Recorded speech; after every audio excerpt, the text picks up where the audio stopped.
아직도 공익신고자들의 고통은 계속되고 있습니다.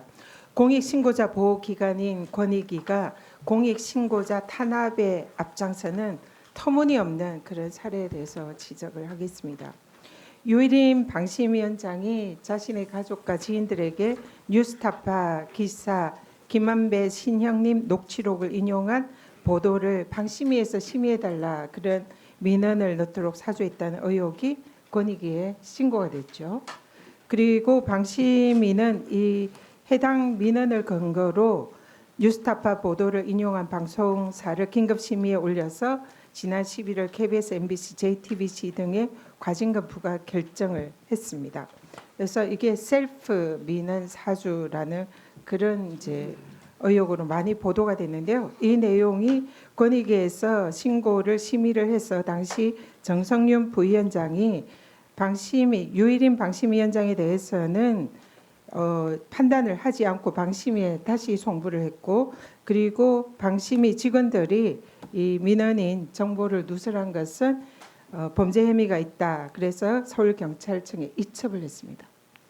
이게 지금 사건 개요인데요. 여기에 여러 가지 위법 사안이 있습니다. 그걸 좀 지적을 하려고 합니다. 첫 번째, 방심위 위원장을 신고를 했더니 그 사건을 권익위에서 이해충돌 소지에 대해서 판단을 하지 않고 바로 방심위로 다시 송부를 해서 유일임이 셀프 면죄부를 발부하도록 그렇게 조치를 했습니다. 이 사안은 명백한 위법입니다. 사실상 감독기관에 보내야 되는데 감독기관이 분명하지 않다.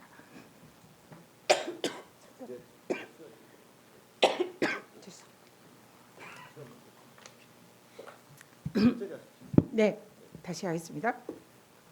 감독기관이 불명하다. 이래서 다시 그 셀프 기관 면죄부를 할 수 있도록 조치를 해줬고요. 그러면 이 경우에는 적어도 이런 내각을 통할하는 총리실이라든지 아니면 임명권자인 대통령실 정도로 보내야 되는 게 맞았다 이렇게 생각하고요. 그리고 이 부분에 대해서 이해충돌방지법에 대해서 판단하지 않은 것은 직무유기 소지가 있고 또 이걸 셀프로 이렇게 방심위로 보낸 이 자체는 직권남용 소지가 매우 많다 이렇게 생각합니다. 그래서 위법한 송부였다. 방심위 셀프 송부는 위법했다. 이걸 지적하고요. 두 번째로 더 심각한 것은 공익신고자들을 경찰에 이첩을 한 겁니다. 여기는 범죄 혐의가 있다고 본 거죠. 그런데 공익신고자들 이첩한 혐의는 방심위원장의 가족들이라는 개인정보를 탐지했다. 그 개인정보법 보호 위반인 것 같은데요. 이것은 명백한 법 위반입니다. 첫 번째로 권익위는 이런 부패 공익신고자와 관련해서 공익신고자의 범죄 행위가 발견됐을 때는 형벌, 징계, 행정처분의 감경, 면제가 가능하게 되어 있습니다. 그래서 공익신고자를 보호를 해야 되는데 형의 감경, 면제를 하지 않고 이것을 수사기관에 보냈다. 이거는 공익신고자 보호법 위반입니다. 또 하나 공익신고자 보호법에 신고 내용에 직무상 비밀이 포함되어도 다른 법령이나 취업규칙 등에 따른 직무상 비밀 준수 의무가 있다 하더라도 이것을 위반하지 않는 것으로 간주한다 되어 있습니다. 간주 규정입니다. 따라서 이 방심위 직원들이 설령 비밀 개인정보를 탐지를 했다 하더라도 이것은 직무상 비밀 준수 의무 위반을 하지 않은 것이기 때문에 이걸로 경찰에 이첩한 것은 명백한 신고자 보호법 위반입니다. 더 심각한 것은 권익위는 신고자 보호 기관입니다.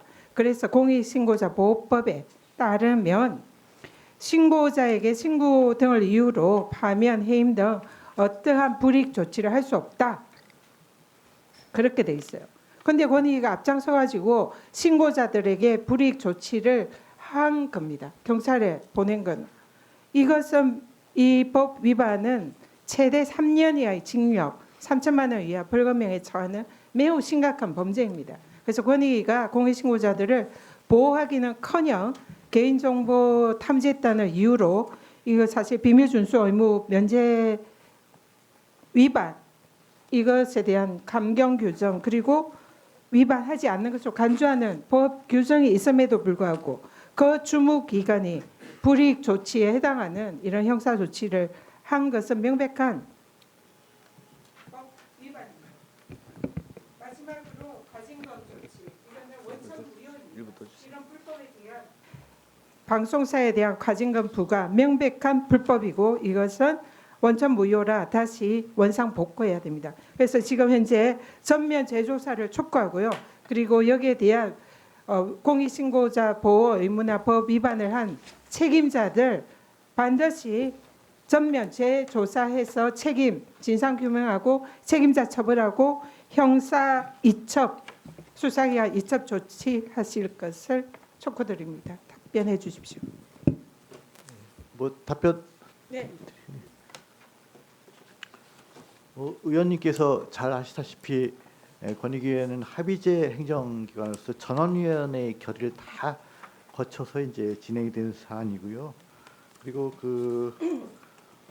방심위원장에 대해서는 그 방심위원장의 이해충돌 위반 여부가 명확하지 않기 때문에 그 방심위원회 종결한 게 아니고 송부를 했고 방심위원회의 조사를 촉구를 한 내용이 되겠습니다. 그리고 또 의원님께서는 감독기관을 말씀하셨는데 저희들이 검토한 바로는 방심위원회의 감독기관이 예를 들어서 그리고 이해충돌 사건은 아시다시피 또 과태료 사안이기 때문에 수사기관 이첩은 불가능하다고 생각했고 또 그 감사원도 직무감찰이나 회계감찰은 되지만 이런 사안은 그 감사원 또 대상이 아니라고 생각해서 이첩보다는 송부를 하는 게 맞다고 해서 저희가 송부를 했고요.